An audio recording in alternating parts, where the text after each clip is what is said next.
Hey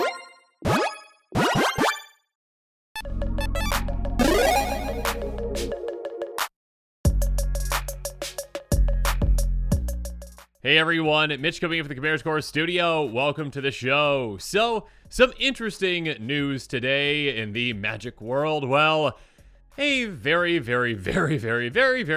rare collection of cards has gone up for sale. So, to talk about this story, let's first talk about PSA Authentication and Grading Services. And I believe this is called, Professional Sports Authenticator is what PSA stands for, not Public Service Announcement. Well, it also stands for that too, but yeah. PSA, I'm assuming, started off as just a sports card authenticator. So they do authentication and grading services for cards.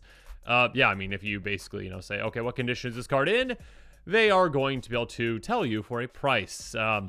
Again, just on their front page, look, starting at $18 per card. That's, well, you better have a very expensive card if you're going to pay $18 for that to get graded. I mean, many of my decks are nearly that price. So yeah, make sure, you're using cards that are worth getting graded. And yes, this individual definitely did, because this individual, who goes simply as Dumb Mother, apparently, is selling their Alpha collection for $2.5 million. Absolutely absurdly crazy. I mean, not that's not, a correct asking price. It probably is. Again, finance people out there, please let me know in the comments below. I mean, I kind of expected, when I first heard, apparently, again, all the grades of all the cards are basically 10s. So it's basically a perfect alpha set, which again came out back in 93. So the perfect version of each card, essentially, no dings, scratches, anything. And yeah, these are all the entire alpha set. Again, every single one of them. So 2.5 million. That kind of seems a little low to me. And let's talk about some other cards that have gone up for sale in the recent years, and kind of like what their prices have been. And just, yeah, I mean, this is kind of unprecedented, I think, just to see a collection of this value. It's very impressive, and it's going to be very interesting to see and just follow this and see kind of, what it actually sells for. So yeah, I mean, I think this is back, January 27th of 2021. So over a year ago, basically, a Black Lotus sold for $511,000 and $511,100, I should say. Let's get the correct number at auction. Apparently it was flawless and also signed by the artist, which I believe is Christopher Rush. So yeah, I mean, technically flawless, but also with an artist signature. Yep, that's gonna drive quite the price. And again, $500,000 for a single Magic card. That is absurd. Now, again, with this, this is the entire alpha set. Obviously, Black Lotus is the crown jewel of it. So, yeah, that is obviously a giant portion of that price as well. But, yeah, I mean, a mint condition 10 out of 10. Christopher Rush, Black Lotus. Pretty crazy that it went for, $500,000. But, yeah, the collection now is worth more, apparently, than that, obviously.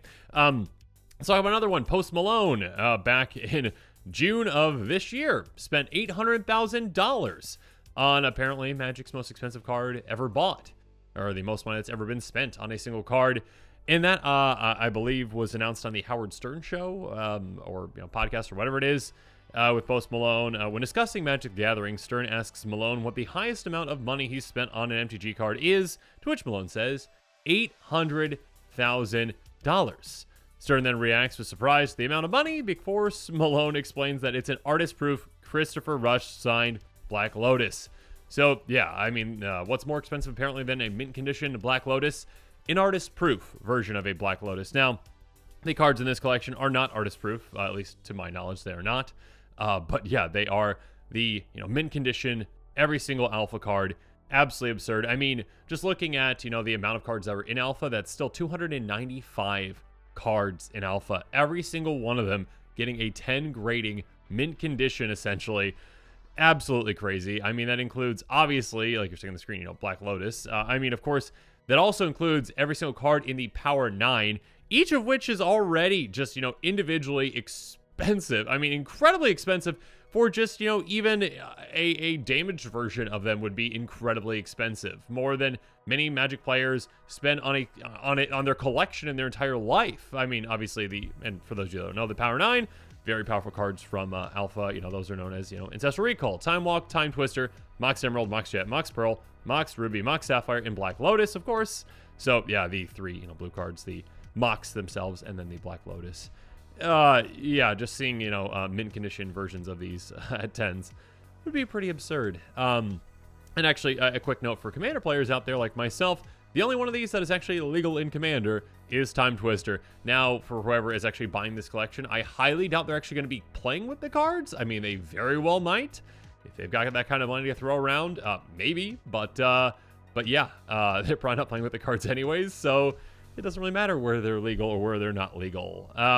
Also in there, of course, are the Alpha Dual lands as well, including, you know, Badlands, Bayou, Plateau, Savannah, Scrubland, Taiga, Tropical Island, Tundra, and Underground Sea, each of which, again, a damaged version is incredibly expensive just as it is. And yeah, Alpha versions of these are just insanely expensive, especially a 10 graded one. And actually, a funny note that actually I didn't even know until I looked up this morning, because when I was doing my search on Scryfall, only those 9 popped up, actually. It showed up as, you know, there are 14 lands, essentially, in Alpha. And I was like, that can't be right. Like, there has to be the 5 basics, right? You know, Plains, Island, Swamp, Mountain, Forest. And then you've got the 10 duels, right? That was my thought, so it has to be 15. But actually, one was missing because apparently in the Alpha print run, the cards Circle Protection Black and Volcanic Island were omitted as the art was not completed in time for the Alpha print run. So that's kind of a fun little fact, apparently. Volcanic Island, yeah, only showed up in beta. So that is not in this, you know, collection of cards that is up for sale for $2.5 million. So yeah, you do not get a Volcanic Island because it was not in Alpha. That's actually kind of funny. I did not realize that. I mean, also just even looking at, like, you know, Hill Giant, you know, a useless card. No offense, Hill Giant, but yeah, I mean, we've kind of gone past, you know, a 3/3 for 4 mana, just a little bit. And you've been reprinted a lot. Anyways, yeah, the limited edition Alpha Hill Giant, $35 as it shows up on Scryfall, and I'm sure that's not, you know, a 10 graded Hill Giant. So yeah, even just kind of the most innocuous kind of cards in this collection all drive obviously an absurd price. So yeah, altogether being, you know, asked for $2.5 million. Again, when I kind of heard it was on sale, you know, for, you know, the entire collection for, you know, 10s on every single one of the cards, I think the Black Lotus might be signed too, actually. I'd have to look into that. But yeah, I expected kind of actually the price to be even higher than that. So yeah, any kind of finance bill that follow this kind of stuff, let me know in the comments below what your thoughts are on it. Yeah, what you think the, you know, what could this possibly sell for? Could it sell for the $2.5 million? I mean, the most likely person, you know, in my mind, to actually buy is probably Post Malone, who did spend, again, $800,000 on an individual card. So, you know, what's an extra 1.7 million for, you know, the entire collection of Alpha? Yeah, I mean, obviously there's not going to be a ton of bidders for this because, well, not that many people have that kind of money just to throw around. Yeah, certainly not myself. So yeah, well, we shall see kind of what this ends up being. It's just kind of interesting to follow, to kind of see, again, something that, you know, never happens. You know, seeing an entire Alpha collection is rare. Seeing one that has all 10s is absurd. And yeah, seeing who buys it and how much they paid for it is going to be pretty fun to watch. So yeah, let me know in the comments below what your thoughts are on this. Do you think Post Malone is going to buy it? What do you think the final price of this is going to be? So yeah, let me know in the comments below. And of course, as always, thanks again and have a good one. This show and episodes like this one are possible thanks to viewers like you. If you're looking for an easy way to help support this show, make sure that you like, share, and subscribe. Also, hit that bell notification icon so you don't miss any new episodes. You can also go check out our playmats and other merchandise at thecommandersquarters.com. We also have a ton of brand new t-shirt designs in stock, so make sure you check out those as well. Another easy way to support this show is with our TCG Player affiliate links. So whether you're buying a deck or individual cards, you can use this general link right here or one in the description. And the final way that you can support this show is by supporting us directly by becoming a patron. There are many benefits to being a patron, and I truly couldn't do this without all of their support.